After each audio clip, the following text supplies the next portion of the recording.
Morning. We are in the 8th bracha of the Amidah, the 8th blessing, and we learned yesterday that it is obviously the special blessing for refuah shlema, for good health. Now, there's a question amongst the Chachamim if the bracha, this 8th bracha of refuah shlema, is reserved to pray for specifically one's own family, bnei beto, and himself, or is it for all Jews who are sick? And the answer is there's no right answer. There are some that hold one way, and some that hold no. The better place to pray for others, meaning not family members, if they are friends or distant family members or any other Jew, is in Shomea Tefillah. So Halacha l'maaseh, Chacham Ovadia says you can do either or. Either in that bracha v'refuah shlema, when we do the Yeh Ratzon, you can do it for distant relatives or friends or any other acquaintances. And or you can leave it later for Shomea Tefillah, which is the all-encompassing bracha of all extra requests. That's number one.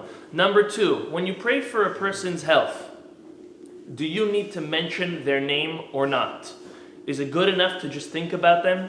So listen to the following. We learned from Moshe Rabbeinu, Hazak Baruch. Moshe Rabbeinu said when his sister Miriam was sick, she had leprosy, for alluding to, she had tzarat, alluding to Lashon Hara that Moshe did. About Moshe, it wasn't really Lashon Hara, it was almost, and obviously she was judged at a very high level.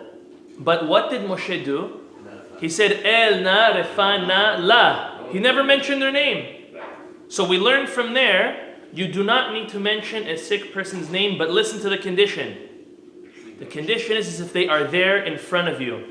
If the sick person is in front of you, you're allowed to say, Hashem, give refuah shlema to this person.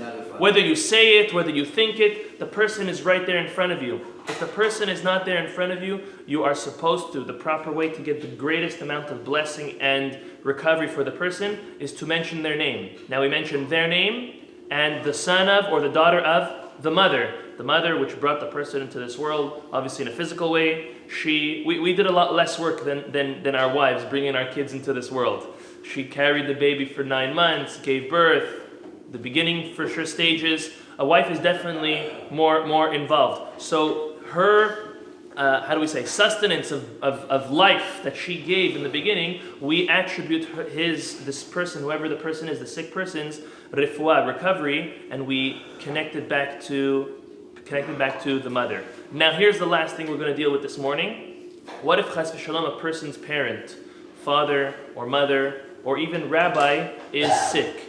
Normally when we refer to our parents, we always have a prefix or a proper way to refer to our parents. We don't just say your father or your mother's name. You say avi mori. You mention my father, my master.